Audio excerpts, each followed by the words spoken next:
Today, I want to welcome Kerim Kfuri. He is a author. He wrote Supply Chain Ups and Downs. He's also a podcast host of the Supply and Demand Show. Kerim is the president CEO of the Atlas Network, a global supply chain enterprise offering comprehensive end-to-end services. And Kerim and I have been talking in the green room. I find supply chains fascinating. Some people may find them loathsome, but if you have a business, you have a supply chain of some sort or another. And Kerim is passionate about that. So listen in. I think we're going to have some really cool discussion. Kerim, welcome. Absolutely. Thank you so much for having me and great show and happy to be here with you. So let's get into it. Well, and one of the things that was really interesting was when we first connected, you said, yeah, you grew up in Baltimore, That's and right. which sometimes I just say Baltimore. It's I took my wife there once and we went to Lexington Market. I don't know if I would go there today, Right. but Right. but we park in the parking lot, and as we're walking in, she's like, "Are you sure this is okay?" It was the middle of the day. It wasn't at night. I wouldn't go there at night. Right. Right. And I was like, "Oh, it's great. You're gonna love it." And she starts squeezing my hand tighter and tighter. And I'm like, "It's gonna be fine." We get in there. She's like, "Well, I have to go to the bathroom." So she goes to the ladies' room. I decide I'm gonna go to the men's room.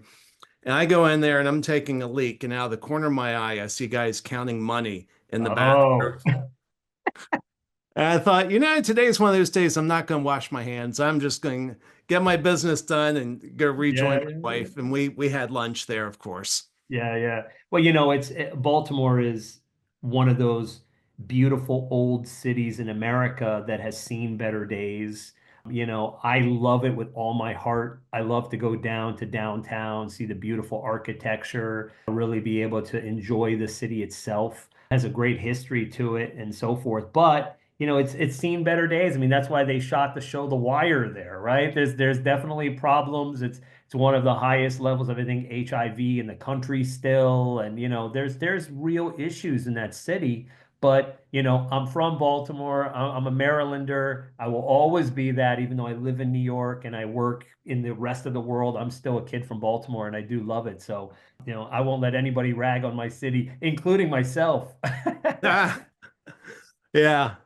Well, very cool. So there's a lot that we're gonna try to squeeze into this. But first, let's just kind of knock this out. You said you're doing something with Damon John from Shark Tank? Yeah, that's right. So basically, Damon, John, and I have been interacting with each other in the last couple of years in different ways. I do a lot with Alibaba. We're the first US-based verified supplier of Alibaba. And so at several large-scale conferences, he's been a keynote speaker, I've been a speaker, and I've been there, and we've interacted in those places. As well, one of my high school friends from Baltimore is the co-founder of Bombas socks, which you may have seen. They're like very, very popular socks, and they were the most successful company in Shark Tank history. And Damon John was involved in that company. So we sort of were interacting and dancing around each other in one way or another. And he's obviously a big entrepreneur and comes from FUBU and manufacturing space and all the deals that he does and looks at on Shark Tank. And that's obviously in my wheelhouse with all the manufacturing global sourcing that we do. We started talking, and he said to me that he has created this program called the CEO Access Program, where essentially over a span of 2 years, he takes on a CEO and kind of like brings them to the light. But it has to be something that benefits not just the CEO, but just society in general. And I had been working towards doing more and more thought leadership around supply chain management and why it's important and what it means. So we decided that this would be a good program to work together. And so we've really kicked this off here at the end of 2024 and starting here in 2025 on a mission to really kind of tackle, educate, and promote the ideas of supply chain education and management and leadership and why it's important and bringing that to kind of consumers at large and using him and his resources and his platform. So you're going to be seeing us interacting and kind of in the same circles with each other a lot for the next 2 years, which is kind of exciting. That's cool. Well, back when the when the hurricanes just wreaked havoc in North Carolina, my wife, we buy her toilet paper at Sam's Club, boring detail, but she's like, they're out of toilet paper. Why do you think that is? Hmm. And I said, I bet you the supply chain's messed up. And Right, she's like, she didn't believe me. And I was like, well, let me look it up. And sure enough, found out the toilet paper was made in Augusta, Georgia.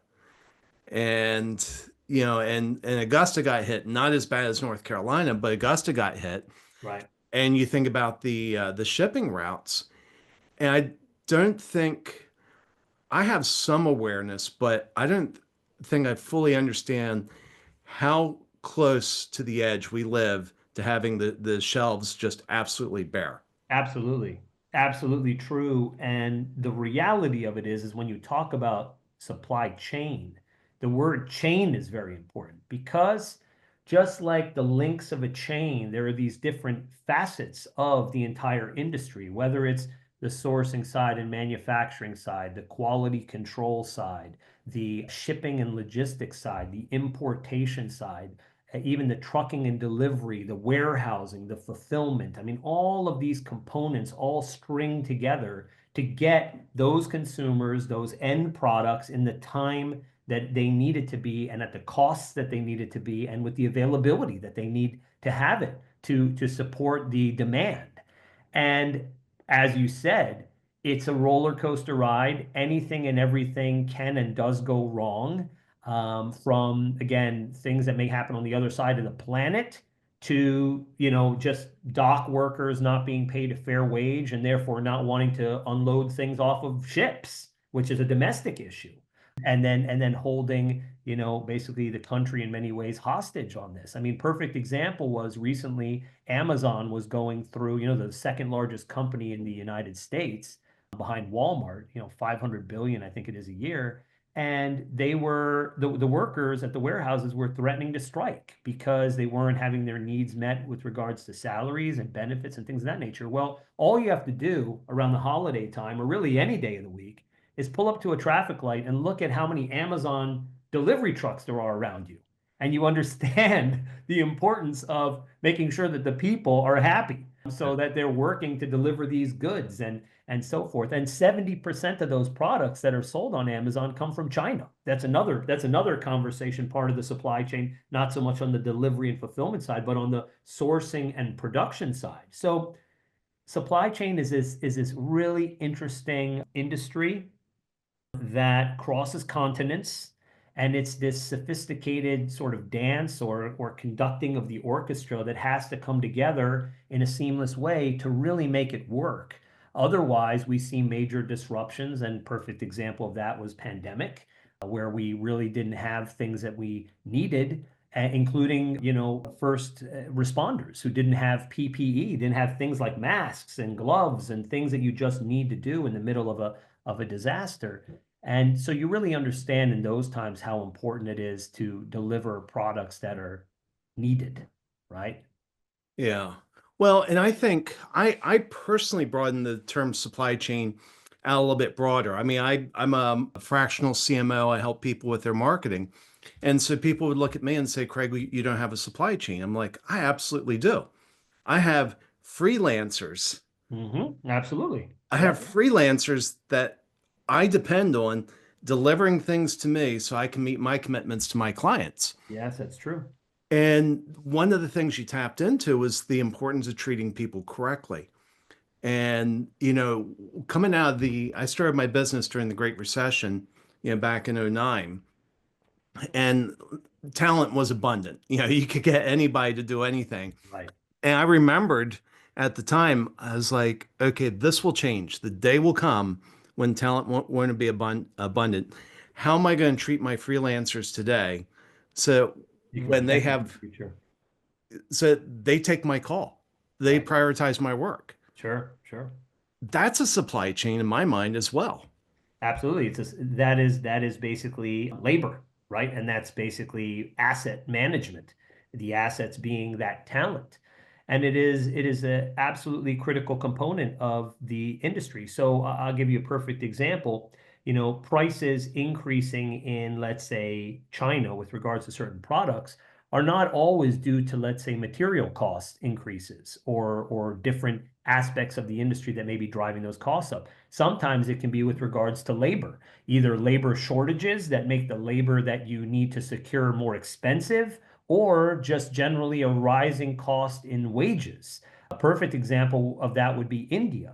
During the early days, India was a place where there was a significant amount of tech parks that were developed, and a lot of call centers and outsourcing were put to India. But as they continued to build up and develop, their wages raised to a point that India was not as strong of a call center option as other nations like the Philippines and so on and so forth. So that's a perfect example of how just, talent and wages and costs can drive up and then make certain parts of the supply chain relevant or irrelevant depending upon industries and needs.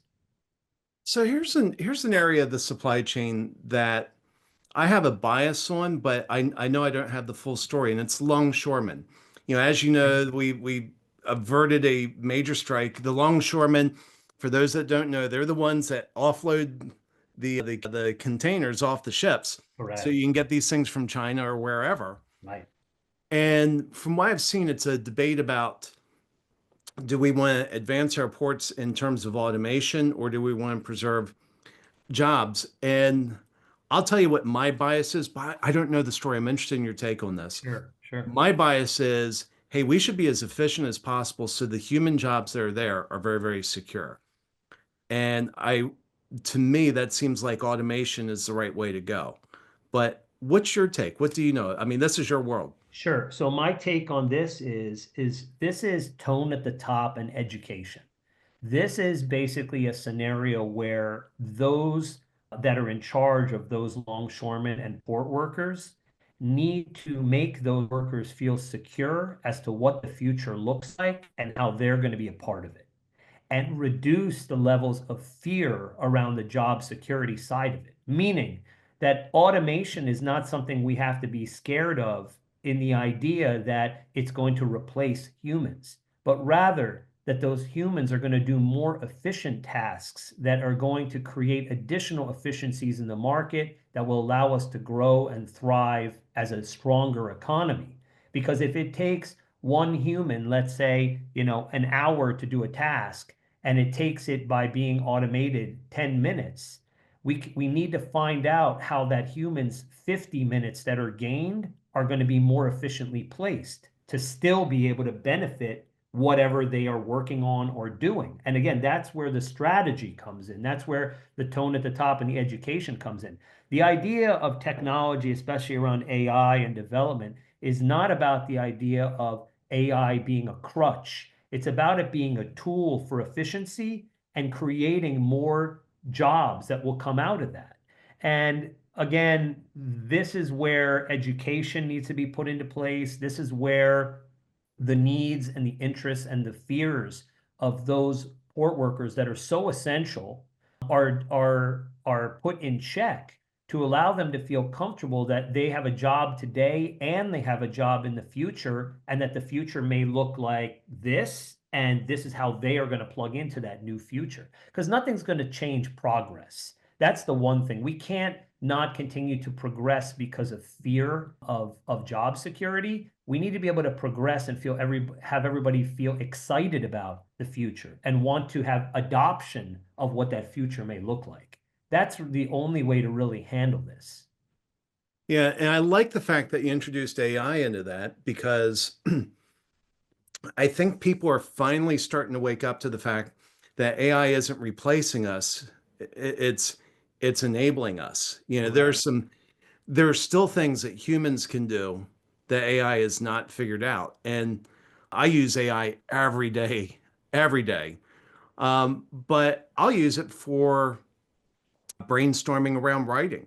Mhm. AI doesn't do my writing. If AI does your writing, you're writing at a B minus level, which if you're happy with B minus, God bless you. But if Yep. if you get paid for your writing, for your ability to write, AI isn't going to replace you, but it can help you. It can be a tool. And and I think that's really key. So for the longshoremen, it's really about Okay, what what do the machines do best and what do the people do best? Right. And finding their place in a new world, or saying, it's kind of like saying we are living in a time where we can drive horse and buggies or we can drive cars. Well, the people that are building horse and buggies, are fearful that they're going to lose their jobs to, building the wagon wheels and making sure that the horses are taken care of and so on. But that person could just as easily be able to produce, instead of one horse and buggy in a month or in a week or whatever, they could produce maybe four cars that then allows people to then transport to their jobs more effectively and then generate more economy. And then you see, it's just about shifting of resources. And it's shifting of resources towards more efficient productions that will have a larger scale impact, that will benefit society as in large. But if the mentality is all I know is how to make these wagon wheels and I'll never know anything else and nobody's educated me about anything else, then you're going to be fearful every day that you're going to lose your job. But if someone says, no, you're an expert in this, we're going to train you on how to do Y, and we're going to support you until you get to the place that you are going to be able to facilitate Y more effectively because it'll have a greater outcome for everybody. That's where that tone at the top and that education and that training really helps people get excited about a new future and Yeah. adoption of new ideas. So let me go back to the whole supply chain, actually going all the way back to China. You mentioned we have Amazon. Yes. You know, I could order something. There are certain things I could order on Amazon today, and they would be here this afternoon. Mm-hmm. And it's probably made in China. Mm-hmm. And the thing that just breaks my head is trying to figure out all the way back, because the number I've heard, if you're ordering out of China, it takes 3 months to get here. So that is with regards to particular sea routes. That is very slow boat. Most routes, I mean, going into places like, let's say, Long Beach in California is about 20 days. So, it could be as on some of the express routes like Matson or Eagle Express, it could even be as little as 15 days. Coming into the East Coast, it's closer to 25 to 30 days in transit time. So the manufacturing cycle is what you really have to manage and look at, where it's anywhere between, let's say, 30 days to, 30 days to maybe 90 or 120 days to manufacture things. But the transit time is usually about a month, let's call it. So yes, what's happening here is forecasting. You have businesses that are reselling on Amazon. They have warehouses that are, either Amazon fulfillment warehouses or otherwise. They've planned in a previous quarter for what their future quarter sales may look like or what their future 2 quarter sales may look like. And they're sending these products in advance of the sales and market that they're anticipating. And so it's at a domestic warehouse. It took 3 months to make, 2 months to make, 1 month in transit. It's at the warehouse. And it's a matter of then, overnight shipping and transit. And obviously, a place like Amazon has warehouses all over the country. So they then pick and pack from the most effective, most efficient warehouses, whether it's West Coast to service the West Coast, East Coast to service the East Coast, and so forth. Well, and part of the reason that it hurts my head is, I took a business class where we played a game. It was, supply chain. And, it was kind of like playing Monopoly where you would get a turn. And in each turn you would be handed a forecast. I think you got like a sales report, you got a forecast, and you had to sit there and decide how much to put in the supply chain. And the Mm-hmm. one thing I learned from that game is I should never, ever, ever run a supply chain. Yeah, because I either had just piles and piles of inventory or massive shortages. Right, right. And that's super important. I mean, inventory can absolutely kill your business because you just have, dead product that's sitting around and it's not being, actively churned as far as in terms of sales or then how and when you need to reorder. So that's a very interesting and good game to play to determine. But yes, it is this balancing act on time and goals and needs of customers to be able to give them the most effective outcomes. I mean, we have over 2,000 suppliers in our network that we've built over the past 2 decades. We have hundreds and hundreds of clients producing millions of products every single day. And it's a balancing act, as I just mentioned before. But how we instruct any of our clients is look at when you think you need these products and what you need, not just today, but in the next quarter and the quarter beyond that, so on. Let's look at things in terms of like 6 month or even year-long projections of what you're planning to do. And then we work backwards. It's always okay to just produce some products overseas and stagger shipments as well. You don't have to just produce a whole ton and just ship it all over here at one time as well. You can kind of stagger shipments with regards to buying and selling behaviors and do things so that people don't have excessive storage scenarios. But it is absolutely a hands-on type of inventory sales management process that we have to work through with our clients to help them effectively manage their supply chains that we build and manage for them. Yeah. Now, earlier you mentioned Alibaba, and I would guess that most people have no idea who Alibaba is. Really? I mean, this is your world, I mean, but it's a pretty big, it's become, I think, such a big name. But yeah, I guess you're right. Maybe there are some people that have no idea or even what it does. I would say more than anything else. They probably have heard the name, but what it does is a different thing. Yeah, I mean, Alibaba is the world's largest digital trading platform in existence.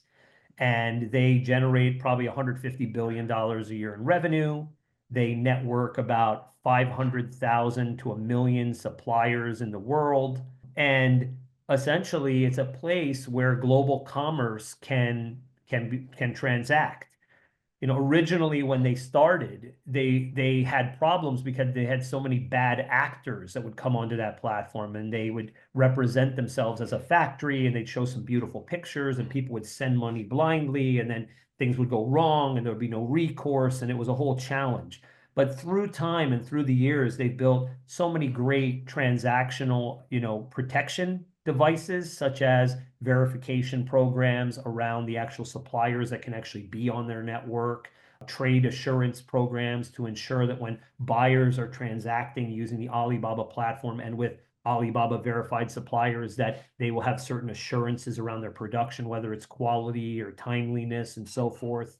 And in this way, it's been a really strong, large scale global sourcing tool for so many. Alibaba is also incorporating many AI components to them as well to help with the ideation phase and the prototyping side of it, even before production even takes place too. An image match where you can go on there and take a picture of something and it scours the whole database and said, here's 30 suppliers that can make exactly what that picture is that you just showed. So there's a lot of connectivity that's occurring in that way too. But we are the first US-based verified supplier of Alibaba, which is a very honorable title to have. Alibaba has been working to build up networks that are not just in Asia. And part of that is working to find great supply chain solutions companies or providers or manufacturers that are in other parts of the world, in the United States and other places. And we are the first verified one of the United States. So with that title, I've been able to speak a lot about best practices and protocols and things that we do for the Alibaba community and ecosphere and customers, buyers, and sellers who come through the platform and interact with us. And I've been to their headquarters in China and Hangzhou many times and have spent time with their leadership. And they're doing good things. They're doing good things over there these days, and really working to kind of weed out the bad apples as much as they can too. There's always going to be bad actors that are going to try and come into a platform like that and perpetrate fraud or try to create mistrust, and they're working very diligently on those things too. so I mean, if I understand correctly, basically it's almost like a platform where if I need something manufactured, it makes the connections and sorts that out. And I'll be honest with you, I don't think I fully understood it. I just thought it was kind of like the Amazon of China. No, what they've done is they built a component to their business, which is like their AliExpress component to it, where basically they have certain manufacturers or producers where you can buy like one unit of something. And then it ends up becoming like that. It ends up becoming sort of like an Amazon, but you're sourcing directly from a network of suppliers, primarily overseas. And it's going to take like a week or two to get to you. It's not going to come in like a day the way it does in Amazon, having warehouses and fulfillment. But their true business nature, the real fundamentals of what Alibaba is being a global trading platform, is what it really is, more than anything else. It has some of those commerce aspects to it, like I said, the AliExpress and so forth, but that's not really their main focus of that platform. Yeah. Wow. Well, let's wrap up with this. We're running a little bit long, but I really wanted to talk about tariffs. Obviously, there's a lot of talk about using tariffs in different ways and what have you. And what's your take on, what's happening? So, a little bit of context. President Trump is talking about using tariffs against, Canada and Mexico, basically to get them to do other things not related to trade. But he's also talking about imposing tariffs on China. Correct. So, I mean, my take on it is that, it's not the first time in history that, economic sanctions are being put in place to curb the behavior of nations. Yeah. And that's what's being done with Canada and Mexico and even in China to a degree. But the reality of it is that that's a very insular thought. And we operate in a global economy. And we are so interdependent and reliant upon other nations that we have to be very careful to tread lightly in this way, because when we look at it, much of the world we need more of the world than sometimes the world may need us. And we may not want to admit that. But a perfect example is that Amazon example, where 70% of the products that are sold on Amazon come from China. And we have to recognize that and understand that. We have a significant amount of agriculture that comes from Mexico. We have building materials and lumber and things of that nature that come from places like Canada. So when you start kind of closing off these important routes, it's going to impact things like the housing market. It's going to impact the cost of food. Maybe Thanksgiving will be, 25% higher next year, or maybe your products will go, through the roof next year. Santa Claus is going to have to, it's going to cost more for Santa to show up because goods cost more because of these additional tariffs. So how it works, as far as we understand it, is that businesses will have to make a concerted effort to understand if they can share some of these tariffs with their suppliers so that it doesn't have to pass on to customers. If it's luxury goods, can they just tack on an extra $1 or $2 and no one will know the difference because you're buying a $150 XYZ product, so a $151 product won't make that big of a difference because it's a luxury industry? Will people or businesses have to reclassify goods as they come through the ports under different tariff codes to try to change the amount that it was being charged? And finally, will they have to consider building a new supply chain entirely in a new nation? But that's complex and takes time. Could take years.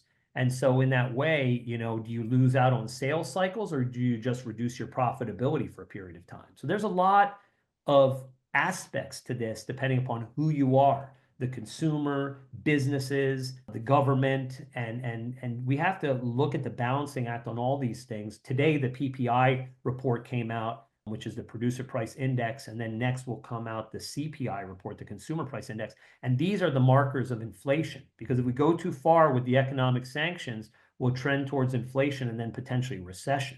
So we have to pay very close attention to these markers and indicators as these policies are enacted to see if we're really doing what's in the benefit of this nation and consumers. Yeah. Well, Kerim, this has just been absolutely fascinating. How can people reach you? Sure. So for my business, which is the Atlas Network, it is simply at theatlasnetwork.com. For anything having to do with my thought leadership or my book or speaking or just consulting and the things that I do individually, it's just my first and last name. So kerimkfuri.com. And all of the other social media platforms. I do a lot on YouTube and Instagram, TikTok, Facebook, a lot of very short, informative 30 to 60-second like videos every day about different topics in the supply chain. My goal is to be a relatable voice in this complicated space. So those are all the ways that people can get a hold of me and the things I'm doing.